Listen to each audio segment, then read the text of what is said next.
শুধুমাত্র কি মায়ের, নারীদের?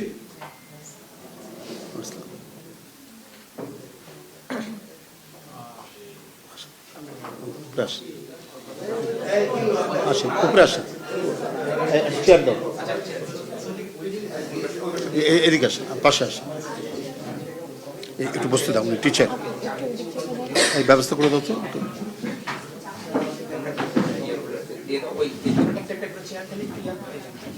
এক সাইডে চলে যাও চেয়ারটা দিয়ে।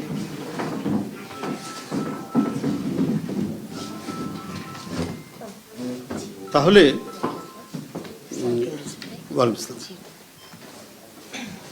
এই যে কথাটি আমি বলছি, তো সেই ক্ষেত্রে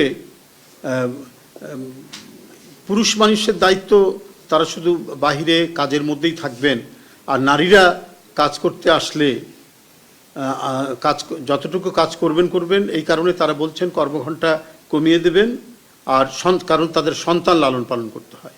সন্তান লালন পালনে কি পুরুষের কোনো দায়িত্ব নেই? পুরুষ কি সেই দায়িত্ব কিছু শেয়ার করতে পারে না?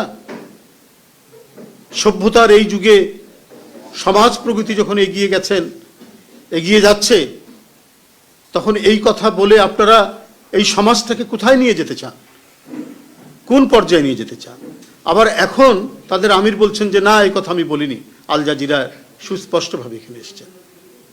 তাহলে নারীর যে অধিকার, আমাদের এখন যে সংবিধান, এর মধ্যেও আছে যে শেখ হাসিনা এটাকে এত কাটাছেঁড়া করেছে, তার নিজের মতো স্বৈরতন্ত্র ফ্যাসিবাদ কায়েমের পরেও যতটুকু অধিকারের যে কথাটি আছে, সেখানে মানুষের নাগরিক অধিকার নিয়ে সংবিধানে তাদের মৌলিক অধিকারের যে নিশ্চিত করা দরকার, সে কথাটি রয়েছে। তাহলে কি সেটি থাকবে না আপনারা ক্ষমতায় আসলে? বা আমরা এই অধিকারগুলো আরো বাড়ানোর জন্য নারী পুরুষ ভেদে প্রত্যেকেরই, মানুষের তাদের অধিকার আরো নিশ্চিত করার জন্য যে কথাগুলো এই গণতান্ত্রিক আন্দোলনে আমরা সবাই বলেছি, তাহলে সেটার কি কোনো মূল্য থাকবে না? যেখানে তাদের একজন নেতা স্বয়ং আমিরের উপস্থিতিতে বলেছেন যে পার্লামেন্টে ইসলামী আইন দিয়ে চলতে হবে।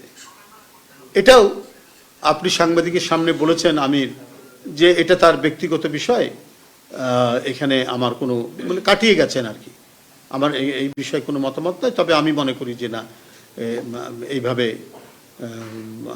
আমি এটার সাথে একমত নই, উনি বলেছেন, ঘুরিয়ে ফিরিয়ে বলেছেন আর কি, নানা করে কথাটা দাঁড়ায় এরকম যে আমি এই ব্যাপারে এখনো একমত নই।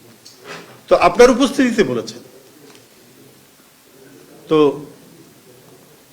এই যদি ঘটনা হয়, তাহলে আপনারা মানে রাজনীতি এবং সামনে নির্বাচনকে কেন্দ্র করে এখনো যে কথাগুলো বলছেন, সেখানে আপনারা নিজেরাই কোনো সুচিন্তিত একটি সিদ্ধান্তের কথা বলছেন না, বরং আপনারা আপনাদের পাতে ঝোল ঢালার জন্য যা কিছু করা দরকার সেই কাজগুলোই আপনারা করার চেষ্টা করছেন। এখানে সুস্পষ্টভাবে নারীর যে অধিকার নিশ্চিত করা, সেটাও কিন্তু ওই ইন্টারভিউতেও বেরিয়ে আসেনি। কারণ জামাতের কোনো নারী সেই সংগঠনের প্রধান হতে পারবেন না, এটা অবশ্য আমির খুব সুস্পষ্টভাবে বলেছেন। হয়তো সংসদ সদস্য হতে পারবেন, সবকিছু হতে পারবেন, কিন্তু প্রধান পদে যেতে পারবে না।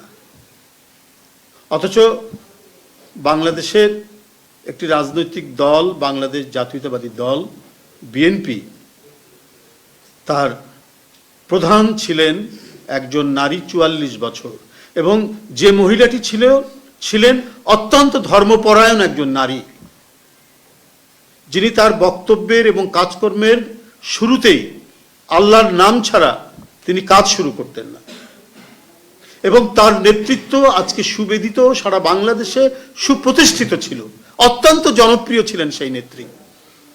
তার নাম বেগম খালেদা জিয়া। তার নেতৃত্বে এদেশের জনগণ, কোটি কোটি জনগণ বিএনপিকে বারবার ক্ষমতায় নিয়ে এসেছে, সমর্থন জানিয়েছে। তাহলে আজকে আপনারা নারীদের নিয়ে নারীদের সম্পর্কে তাদেরকে দিয়ে আপনারা ভোট চাওয়াচ্ছেন এবং তাদের কাছ থেকে ভোট চাচ্ছেন, আপনাদের নিজেদের মধ্যেই গলদ রয়েছে। আপনারা যদি কোনোভাবেই আপনাদের হাতে যদি ক্ষমতা আসে, এদেশে সবচাইতে বেশি বিপন্ন হবে নারীরা, তার কিছু প্রমাণ রয়েছে। কারণ আপনারা তাদের পরিপূর্ণ বিকাশ আপনারা চান না, তারা একটি রাজনৈতিক দলের নেতৃত্ব দিক, এটা আপনারা চান না, তারা একটি রাষ্ট্রের নেতৃত্ব দিক, এইটা আপনারা চান না। এখন ভোট পাওয়ার জন্য আপনারা নানা ধরনের বিভ্রান্তি তৈরি করছেন এবং আপনাদেরই এক একজনের মুখ থেকে এক এক ধরনের কথা বেরিয়ে আসছে। আর প্রতিপক্ষকে ঘায়েল করার জন্য এহেন শব্দ, বাজে শব্দ নেই, ইতর শ্রেণীর শব্দ নেই যেটা আপনারা ব্যবহার করছেন না।